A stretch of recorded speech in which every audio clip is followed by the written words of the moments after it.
That's the same water from back in May. In your point? I know it's water. I'm drinking worse. Well, I probably have to. I'm drinking significantly worse. Okay, I'll come after you if you drink that. Says the one that was eating McDonald's the other day on Trump's plane. True.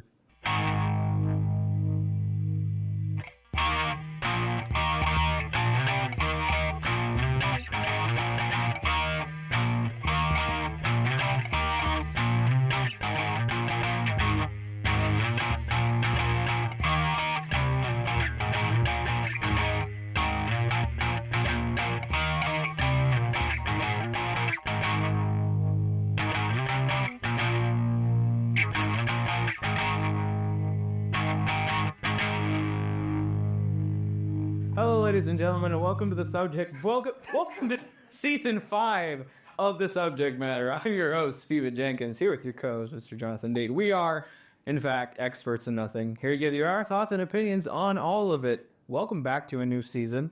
It has been a long time coming. It has been. Jonathan and I have had a whirlwind of the last 2 months, and it always happens. We always say we're going to try to get it out soon, and soon is when it happens. And we are, in fact, here. We have a couple of other pre-recorded episodes that should be coming out, and the reason that they haven't come out yet is because we didn't record an intro to the season. Yeah. So that is what we're here to do. This is the intro to the season, and you know what we don't have? A topic. Because who needs topics? A lot has happened, Jonathan. It has a lot of So much has happened. Really, personal life stuff and in the world. Mike Tyson just lost the other night. He did. That was I was really excited for that fight. Yeah. And the previews of Mike, and he's a legend regardless of what happened, like leading up to it, I'm thinking this is going to be a great bout. And then it was like a sparring match. Not a boxing match, just like a training sparring match at best. And it was disappointing. when I heard the results, because I didn't watch the fight. I actually didn't even remember that the fight was the other night, which is kind of sad. I was staying in a hotel room, and the people next door were watching the fight, and exclaiming at the fight at 1 a.m. when people in my room were trying to sleep. Yeah, I had thoughts on it just hearing about it afterward, and it's like as soon as I heard that Mike lost, because the whole time I was like, Mike all the way. He's gonna rap voice too. And then after he lost, I was like, oh, he's 57. He is 57. He's almost 60 years old. There's a 30-year difference between the two competitors. Here's my question for you, though. Sure. Because I've seen the conspiracy theories. Mm-hmm. What do you think about the conspiracy theories? So both were getting paid significant amounts of money to even just step in the ring. Yeah. There's a lot of hype around it. They got a lot of viewers. There is a big business behind the whole thing. I do think I don't read a whole lot into scripting. Because if I was going to get paid a lot of money to do it, I still would want to do my best regardless of the money. And I say that, not being offered millions and millions of dollars to do that. And I think Mike's kind of the same kind of person where if he's going to do something, he's going to do it regardless of what the money is type of deal. But it was just it was not a good boxing match. No. It was very poor. I'm not saying that I could do better than Mike, but I could have. But I'm also 30 years younger as well. So there's a huge age difference. In his prime, he would beat the living snot out of me. But not get that. In his prime, he would have beat the living snot out of Jake, too. Let's not confuse those lines.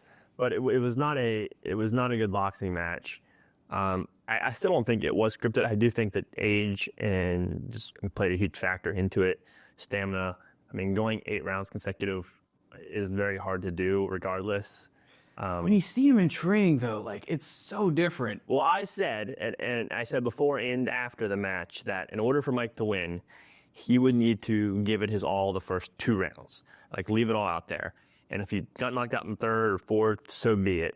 Because his power and his stamina and how fast he could get only could be utilized in the first 2 rounds, in my opinion. After that, it was very downhill because he was gassed. He was very tired. Jake could run around the ring, and there's no way that Mike caught him. And so it had to be going out full force, swinging the first 2 rounds. That didn't happen.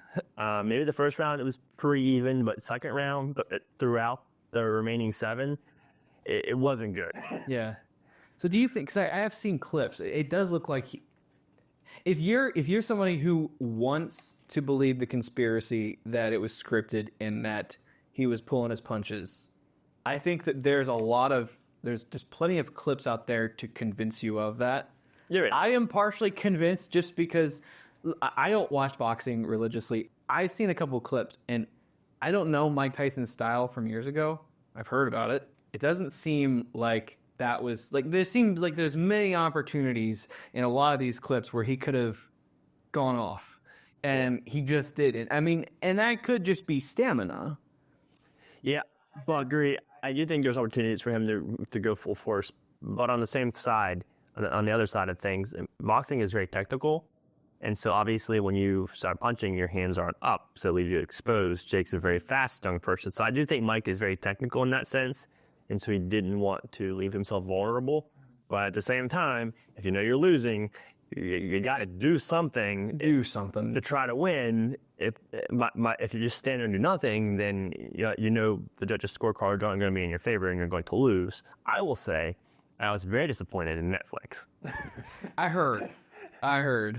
Netflix told me that in 4 hours and 30-some minutes, the show would be live to save it. Well, the show was live then. And so I had to go to my phone and watch it on my phone, which it did allow me to do it on the app on my phone. But my TV, where I wanted to watch it, did not allow me to do that. I heard Netflix was having problems all night.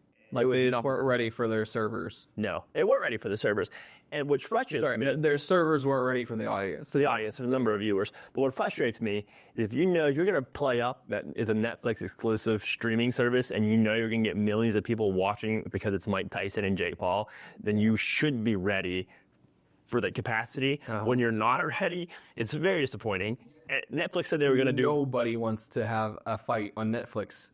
No, and they're like, we're gonna get into football streaming. Well, no one wants to watch football either. Well, that was like the biggest takeaway of the night was that the worst opponent of the night was Netflix themselves. Yeah, they couldn't handle it. It was very upsetting. We talked a lot about Mike. Speaking of Jake, yeah, I still don't know what he was thinking. I mean, it was sort of a big deal. You know, he did a good job of getting the hype up. He called him out. He made the drama. And look, I don't know if Jake Paul, as he appears in pop culture, is a persona or if that's actually him. Doesn't really matter. Either way, I don't think it was impressive. No. He didn't, like, the whole point of the fight, like the people are talking about, was it wasn't impressive. I don't think that Jake Paul proved himself as a great fighter. And that's what people had said from the very beginning. Worst case, like the only two outcomes of this are you either beat up a guy that's 30 years older than you, or you got beat up by a guy that's 30 years older than you. I don't think he comes away from this looking good. Ignore the mic change. So, what you were saying. No. Where was I? Well, Netflix being disappointing. We talked a little about conspiracy theories and the fight. And you were saying that it was kind of a lose-lose for Jake either way. I will say that I do think Logan and Jake Paul have become very good entertainers. I agree. You can't get that famous, make that much money without being and having a persona to get that attraction. And I think that Jake did a very good job and does a very good job playing that up to obviously bring that clout. However, the stuff he does to do that doesn't necessarily impress me. It brings attention, but it doesn't impress me. Having $1 million boxing outfit and coming out in like a souped-up supercar, like that stuff doesn't impress me at all. But for some, it stirs them up and gets them to watch and be a part of the event, even though they're an antagonist.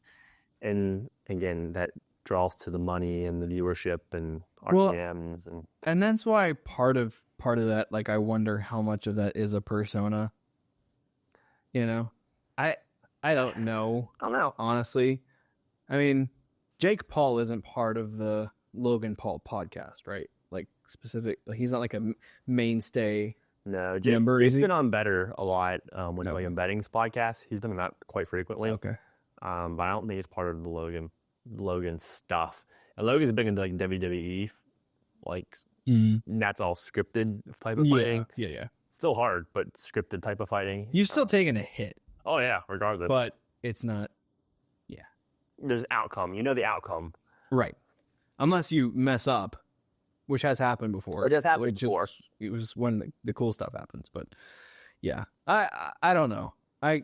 Jake just kind of like you said, coming out in the $1 million car and all, like, I don't know anybody who's genuinely impressed by that. You know what I mean? I don't know anybody who wouldn't look at that and look at this freak. You know, like so that part I feel like has to be just to annoy people, or he might just be that out of touch, and he very well might be. That's possible, but I don't know. Yeah, it wasn't a good showing as a whole. It wasn't like good entertainment as a whole. Like the fights before that were better than like that main event fight. And I will say that Jake has fought. I think he's 8-1 now, 9-1, 7-1, something like that. I do think that his couple opponents that he has fought beforehand were very strong opponents. So I do think he's proven himself that he can be a boxer. However, I don't think we'll ever get to the level that Mike Tyson was, Muhammad Ali was. Sure. I don't think he's ever going to get to that point. I think he wants to, in his head, get to that point. I don't think he will. But I do think he's starting to prove himself. But he's 50 fights short of proving himself to that level. Well, and I also think one thing to note, too, is that at the very least it was, even if it wasn't that impressive, it was a win for boxing in that it brought a lot of attention to the sport, which most of it has gone to, you know, UFC, MMA, like that the money's there. The money's not been in boxing recently. Correct. Yeah. Which I think is cool. Because UFC, it's all mixed martial arts, whereas boxing is straight hands. And it's hard. That's hard. And boxing, people don't realize how heavy boxing gloves actually are, how much it weighs on your arms, and like it's a more challenging sport than folks realize. So that's the thing, because like you and I have both done martial arts, and it's not the same thing. Not even like close. when you are sparring, when you have actual sparring matches, it's weird. Like you think like when people get tired and their hands go down here, it is amazing. A lot of people who don't do the sport don't realize it, but like it is amazing how much energy you really do expend from your shoulders and your arms when you're punching that much.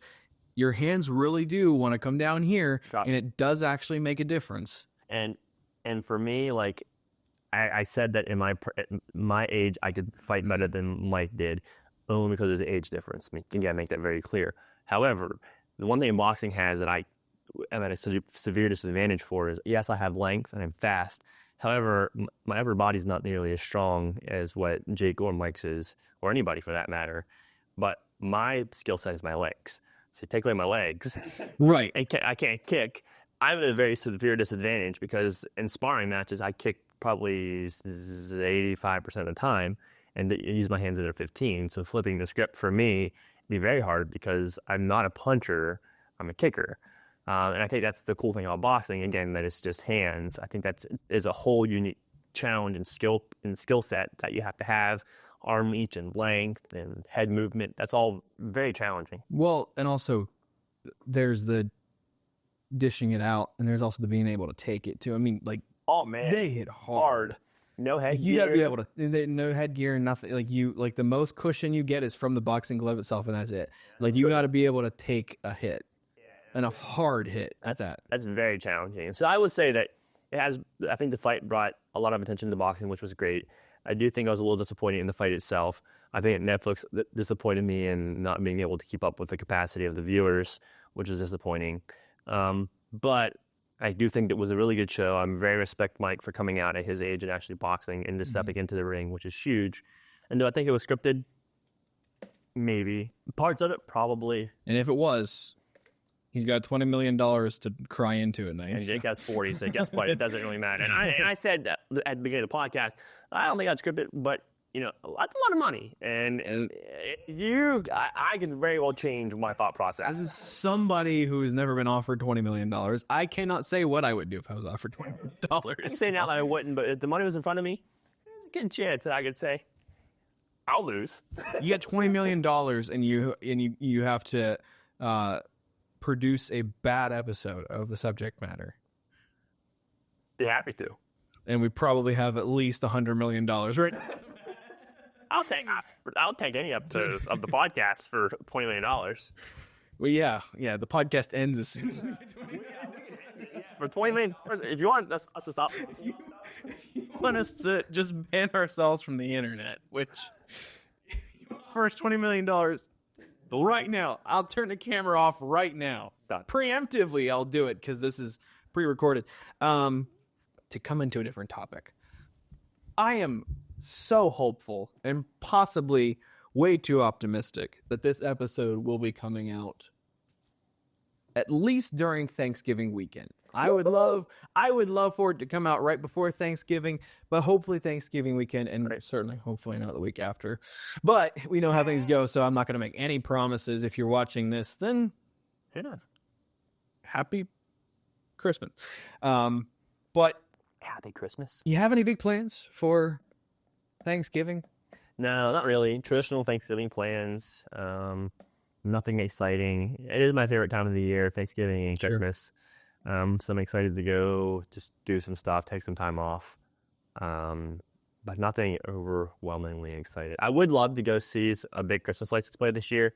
I've been looking at TikTok videos and stuff. I'm like, hey, this would be really cool to go see. Define big. I'm like, I've seen most of the attractions within like an hour and a half radius of. I assume you've been to Altoona. I've been to Altoona. I've been to the ice display in DC. I've been to some of the drive-through ones downstate. Like those are all nice. Like amusement parks too, like Williamsburg. I've been to Williamsburg during Christmas. Like that stuff is nice. Just come over to my apartment. Could. But I know there's some bigger displays. Like there's like a couple of villages in Pennsylvania. I know North Philly has some big stuff. Like I would love to go see something of that magnitude, just to go see it and do some other stuff. Some small towns in PA and Virginia that do Christmas displays up and down Main Street. I would like to go see some other places other than what I've seen the past several years. Not that what I've seen isn't bad. I just love to see some new stuff. Yeah, no, that makes sense. What's your favorite Thanksgiving food? Cranberry sauce. The cranberry sauce? Dude, I'm a jelly loving fool. Really? Like, I love fruit and jelly, and like I will use like 5 packets of jelly on like half a biscuit. What do you put your cranberry jelly on? Everything? I'm a person that doesn't matter if the food touches. Yeah. Now, I have some family members, sister-in-law, that hates when food touches. I don't care. So if there's cranberry sauce or jelly specifically, or relish or whatever, and then like I put it on a plate, and then I'll take a bite of that with everything. Mashed potatoes, turkey, stuffing, gravy mixed in. I can put it all in one big bowl like at KFC and just mix it up. Wouldn't bother me whatsoever. I eat it. I respect it. And so cranberry sauce. But I love all Thanksgiving. There's not a food around the holidays that I don't like or won't eat. Yeah, that's good. That's interesting. You? I don't know. I was expecting anything but what you just said, to be completely honest with you. No, I mean, I love the turkey. Turkey's a staple. Turkey or ham? Oh, turkey any day. Absolutely. I'm not actually I'm not a huge pork fan. Like just in general. Not like fair enough. I don't mind it, but I'm one of those weirdos that if given the choice between turkey bacon and regular bacon, I'm going turkey bacon. I grew up on turkey bacon, so it's just me. Okay. No, because I think I know the turkey is supposed to be the star, but really the side dishes are where it's at in my mind. 100%. I always make the corn casserole. I don't know if that is a typical Thanksgiving thing to make. No, it's good. But I always make that, and so it's between that and the green bean casserole. Green bean casserole is very divisive. You either love green bean casserole or you hate green bean casserole. I love the green bean casserole. So those two are probably my favorite. But what's your favorite? So like, what's your go-to like favorite Thanksgiving tradition? And it can include like the week of Thanksgiving, because those do play a role into it. Floppy bamboo trips.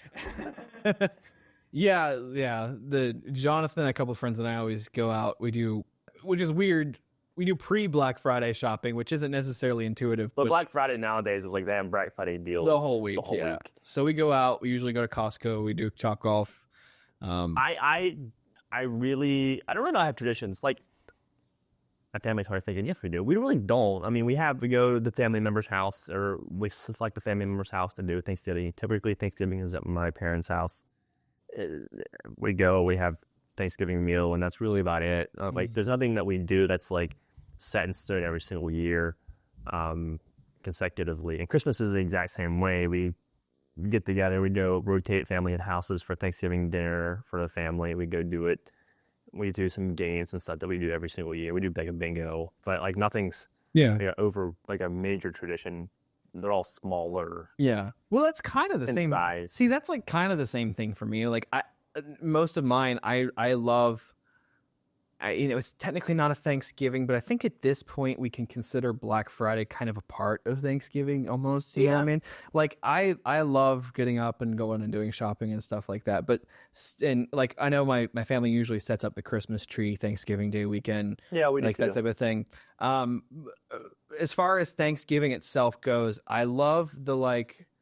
I don't know. As soon as it gets dark, because we usually eat earlier in the day, like we eat like a Thanksgiving lunch, like 2 or 3. and I always look forward to, because my whole family comes up to the house, like extended family members, grandparents, aunts, uncles, cousins from out of town, and all that. And I just always enjoy like everybody's sort of sitting around talking, and I'll chit chat, but I just kind of like to just sit where everybody else is and like not be a part of the conversation. And I'll be there either like looking through, like my grandparents usually bring the newspaper that has all the ads for Black Friday deals and stuff like that of our local stores. So I like looking through those because I like to know, like I want to like pinpoint what I'm going to go look at the next day. Or I'll like be looking at deals on my tablet or something, like drawing or something like that. Just kind of like being there, but like not actually like talking, if that makes sense. Like I'll be a part of the conversation if I have to, but it's just sort of being. It's really weird. It's really weird you say that. Like the older I've gotten, the more this isn't against my family. I love my family. I like being around my family, but I also like just to be around them. Like not participating in any conversations or business, or just like to be around them. And right. I don't know. I'm not sure whether I don't know if you're the same way, but I feel like a lot of people, when I'm just sitting there, especially because like I'll be either sitting there like on my laptop or my tablet or my phone or something like that. And what a lot of people don't realize is, even though I am like, I'm like this, I'm listening to the conversation. Everything you're saying, I'm hearing. If you think that's not the case, so it's like people watching. It's basically like that, but with the people that you know. I don't know. I enjoy that. Sometimes we'll play games. My aunt usually stays over which I don't live at home anymore, but years past, this was always better because one, there were actually better deals at Black Friday. So you were actually like really excited, hoping you get up early and go get it. People would stay over at the house. The cousins would stay and all that. So it's a little bit different now, but the sad part of Thanksgiving as a kid was that it wasn't Christmas, that you didn't get any presents on Thanksgiving. You had to wait for that. But now for me, that's the best part of Thanksgiving, because you have the whole of December and the actual holiday season to look forward to. I don't know if that was the same for you or not. It is. It is. I think it kind of tees up Christmas for me, and like really starts the holiday season. I'm a big fall guy, so I think like Halloween is my favorite holiday, but I love that time of year, fall vibes, and leading up to it, and then getting Thanksgiving, and that kind of sets the tone for the rest of December. And I like, and as much as I like to, people will say that you don't, you're always on the go. I am. I like to relax, but I also love the busyness of like the holiday season and shopping and Christmas and all that stuff. So it's an exciting time of year. It really depends on who you are, because like I know some people that like having a bunch of things on the schedule and like going over to people's houses for parties, like that's like they might have fun, but it's not relaxing. You know what I mean? For me, especially like depending on who I'm going over, like whose house I'm going over to, I go there, I sit in a chair, I relax, I talk to a couple friends that I know. I eat some good food, have some good conversation. Like that is still relaxing to me, because relaxing is either like doing absolutely nothing or doing absolutely nothing while having fun. Yeah. Like staying home and watching TV and sitting on the couch to me is not relaxing. You're thinking that's crazy, but I'm not relaxed at all because my brain's going 1,000 miles a minute trying to figure out. Not different that way, but trying to figure out what I'm going to do. So for relaxing for me, like is going over to someone's house and something to look forward to the next day or event, or having to travel somewhere, like that's to me is my relaxing. And so again, I like the busyness of December. And I think Thanksgiving kind of sets the tone. It's like, hey, you know what, you're on holiday now. Yeah, the rest of the December to just go out and prep and do. And I feel like you're the type of person who just like, if you're not doing something, then you feel like you need to be doing something. Nuts. Yeah, I can't not do something. Like I have to be physically doing something at all times. People always are like, your phone's always in your hand. Yeah, it is always in my hand, but I'm always doing something. It's not like I'm just being unproductive. doing something, whether it's checking an email or replying to somebody or making a post or designing something or whatever that may be. I'm always doing something. And I just can't sit still. At nighttime, it's very hard for me to sit on the couch and watch something. Like, I'll occasionally watch a football game or something, but I'm also doing something else while there. Like, football game's here, laptop is here. Like, that's like who I am. Or at work, like, laptop's on and I'm working, but also at the same time, I'm not only working, but I have another tablet set here. Like, I'm doing two things at once. Traveling is the same way. It's just, I can't just sit and turn my brain off. For some reason, it's just very challenging for me. Downfall, sometimes, plus it also is a good thing sometimes. You know how to be productive at least. Oh, yeah. Like, that's a good thing. The productivity is there. The motivation to be productive sometimes is not there, but it also depends on what task I'm doing. Everything that I do is a very good purpose behind it, but something I enjoy more than others. Sure. No, I think that makes sense. Yeah. I know I used to, like, there was one Christmas where I just had so much on my plate. I was doing a whole bunch of different stuff, stressed me out. It was 2019. I remember, it was 2019. I had so much going on. I felt like I didn't really get to enjoy the Christmas season. Part of that was because school was stressful. I was still in college. Okay. And I was excited, actually, when 2020 rolled around because nobody was really doing much still in 2020. Nope. And then I had nothing. So I was kind of excited that like I would have like a lot of free time and a lot of like, to just kind of relax and enjoy it. But I realized I need a mixture. I need a medium. I need, like, not too much, but enough. I need a good bit of stuff to do because that 2020 Christmas, I just did absolutely nothing. And I felt like there's nothing going on. Like, let's go see a Christmas play. Nobody's doing Christmas plays because it's all still shut down. Like, people aren't, I think a lot of people were at that point, but some people still didn't want to go and, like, meet up and hang out for, like, Christmas parties and things like that. So I am with you much more than I would have thought. That I like the busyness. The one thing, I don't know what your perspective on this. I can assume what your perspective. I know it just clicked. I can assume I know what your perspective on this is, but, like, I know some people get very cynical towards, like, the commercialism of the holidays. You know what I mean? Just like, I know some people think that it's manufactured jolly, if you will. Okay. Because it's supposed to get you to buy things. But if you're actually feeling it, like, if you're actually going out and trying to make it happen, and especially, like, as you get older, you don't feel the same way you did as a kid. But I can imagine, even just from, like, younger family members that I have, right? And seeing them have their, childhood Christmas. You know what I mean? Like, it changes. It becomes different. I don't feel like I'm being told how to feel, if that makes sense. Yeah.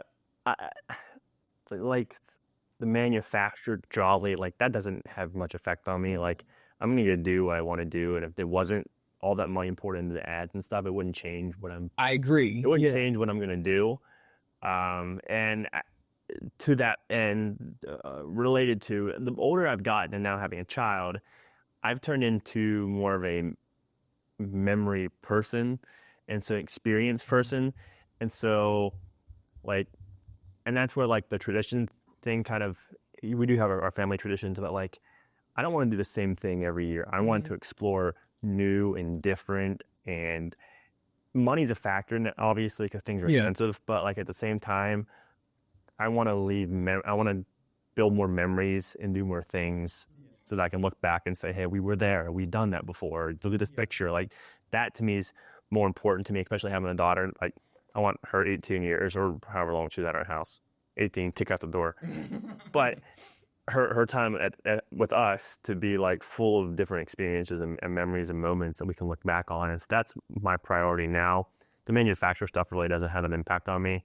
One way or the other. Yeah. It's nice to see that folks are spending money to manufacture it, 'cause it does help spruce things up in a sense, but it's not gonna, it doesn't affect me either way. Right. And also part of that is, like, it depends on how excessive you are. And True. Like, if you're not feeling it and somebody else is trying to shove it down your throat, I get it. Don't try to shove it down people's throat. But don't be a Scrooge either, Like, you can be an in between. That's You don't have to be a Who from Whoville, but you also don't have to be the Grinch. We don't get into politics, but my big thing is like, if someone's enjoying it, let them enjoy it. Don't take away their joy. Yeah. Same principle. Like, there's stuff that I don't like that goes on during the holidays that I'm like, okay, so be it. But I'm not gonna Debbie down you because you're doing something I don't agree with or don't like. Yeah. And so it's just like, go out and do what you want to do. Yeah. No, that's 100% true. Like, you know, because I mean, you know me, I'm all about like all the Christmas decorations and everything. Like some people have different. Some people have different styles of decorations that aren't my style. But like the last thing that I'm gonna do is go and be like, nah, this isn't really my style. I don't want to. These decorations aren't great. Like, you know, decorations for me. I'm a minimalist. I like I don't hate decorations. I am not. But my thing with them is I don't like to have something where I have to clean up or put up like lights and stuff. Like I love seeing them. I take pictures of them all day long. If someone else has them at their house, I'll go see their house. Like I love that. It's a lot of work. But it's a lot of work, and I just don't like the lot of work portion of it. It's storage and dragging boxes out, and like that's not me. Christmas tree's great. Some lights, a couple of decorations, a wreath. Sure. Like that's all great. I don't mind any of that. But I'm not one like go out of my way to spend days and hours upon decorating like this guy is. But I admire the dedication, and we'll go see his apartment and be in awe that it's the way that it is, and I think that's really cool. And again, as the same point of like, just because he does something one way doesn't mean that I have to do it, and that I'm a minimalist doesn't mean he has to be a minimalist either. It is what it is, and we can both enjoy our separate lives. Right. Yeah. No, it's like somebody sets up a single Christmas tree in their house, and that's it, and that brings them all the joy that they need. I'm not going to go over and, like you said, be the Debbie Downer and be like, yeah, you got to have 18 more of this stuff. Like, you know, if it stresses somebody out, who cares? If you are the type of person who cannot stand anything related to Christmas, and you're just like, I don't want anything to do with this, great, but like, just understand that people's joy is not fake, you know? I got a comment about gifts. So here's my gift spiel. Okay. So I love to give. I would rather give a gift all day long. Plug, Addy and I are doing a project. If you know of Emily in need of a gift for the holiday for children or themselves or help with food or whatever, comment below and I'll give you the details. With that said, we will. You will email me the details. I will, and I'll put them in the description. I can do that. They are in the description. Great, fantastic. But also comment, and I'll give them to you directly because we need the engagement. Continue. Fantastic. With that said, like, love being a gifter, but I'm also like, I like stuff that's practical. My biggest pet peeve in the holidays, and this isn't against anybody because everyone really means well, and I do truly appreciate everything. Is just getting stuff that I never will use. Sure. It just drives me nuts. I'm like, this is a very nice gift, but why did you waste your money on something that I will never use? And people are always like, well, I had to get you something. Truthfully, I wouldn't care if you got me nothing. Like, you giving me a card and just saying Merry Christmas is enough joy for me and appreciation than getting something that I will not use. I got you a fantastic gift last year. You did? And Aiden Sensabaugh stole the idea from me. You know the funny thing is, I was cleaning my office the other day, and I had both of them in my office. On a shelf. I know exactly where they're at because I was cleaning it. And I was like, "Holy cow, this is what Steven and Aiden got." And for some reason, Steven copied Aiden. I don't understand why. Yeah, no. Full disclosure, I was doing Christmas shopping. This is way too long of an episode. I'm going to have to chop this up into bits. But part two. Please no. I was shopping at Walmart, as you do, for Christmas gifts. Aiden Sensabaugh, previous guest on the podcast, was here. Was at Walmart. He showed up, and he and I kind of walked around getting various things. We were kind of going to the same places, getting things, sometimes actually for the same people, because we're in the same friend group. And he said what his idea for Jonathan and Addy was. And it was a travel book, like a type of thing where you like put picture, like kind of like a scrapbook type deal where you write notes, you take pictures, you put them in there like as a memory book type thing because they do a lot of traveling. And I said, that's a great idea. And I went and I helped him find one. After Aiden left, I went and I got the exact same book. Now, to be clear, I also got them a gift card to make up for the fact that I bought them the same gift. And I also thought, too, they do enough traveling, they might need two. Anyway, Probably clearly do. you didn't because you haven't used either of them, but that's beside the point. Point being, we get to our Christmas party where we're all handing out gifts, and I make sure to hand Jonathan and Addy mine first. The look on Aiden's face when he opened up my gift, and then he eventually opened up Aiden's gift and was like, "You got me the same thing as Steven." And I made sure that everybody there knew that he was the one that stole the idea from me and not the other way around, until he left in a huff, very distraught at what I had done, and then I came clean to everybody. But this is me coming clean to the audience, to everybody who knows, and just so that Aiden is aware that this is out in the public now. I did steal the idea. I do not regret anything because it was amazing. And you better come up with a better idea this year. It was very funny, and it's not that I wouldn't use them. That's a very practical thing. I just haven't printed any pictures off this entire year. And quite frankly, I'll be very honest with you both that I can't even had them. And I'll tell you why I know where they're at now. So my home office is no longer a home office. And so I took, Addy said, "You're taking everything in your office to your other office and cleaning it out." So I had 2 giant bags of stuff. Why did your voice get deeper for the Addy Ember? Very forceful. She's very forceful. Anyways, I was in my office the other day and I had these bags and boxes and I was like going through everything and I was like, I remember these. And they were in my home office on my desk. And so I brought them to my office downtown and that's where they're at. And so now that I know where they're at and my stuff is more organized, clean, and it's in proper place, when I print pictures out now, I will put them in that book, which will be great because I have a lot of photos around my door in my office. If you've been to my office before, none of you probably have, but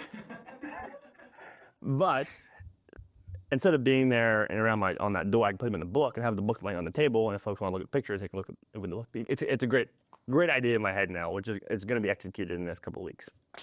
Done. Fantastic. Perfect. I'm going to chop this episode to the point where you guys don't understand what the heck we're talking about. It is all. This has got to be at least a 50-minute episode at this point, minus the pause that we took for me to get a new mic because I didn't charge the microphones. But thank you all for listening. We had a wonderful time. Enjoy your Thanksgiving meal that you're going to be having this week and that you didn't have last week, because I am a diligent editor and I got this out before Thanksgiving. And have a wonderful Black Friday. Have a wonderful December. We will be back with more episodes. I still assume we'll be releasing episodes every other week. Yep. If we decide to release a special episode for Christmas or something like that, maybe that'll happen. I don't know why I'm even saying this because goodness knows we aren't consistent. But that doesn't matter. Make sure you leave a like. Make sure you leave a comment. Make sure that you are subscribed. His appearance on the Mike Rowe podcast got us a couple of extra subscribers. So if you are one of those new subscribers and you are still listening, thank you for being here. I appreciate that. And I think that is it. Jonathan, do you have anything to add? Nothing else. As always, we do not have an outro, and we will see you later.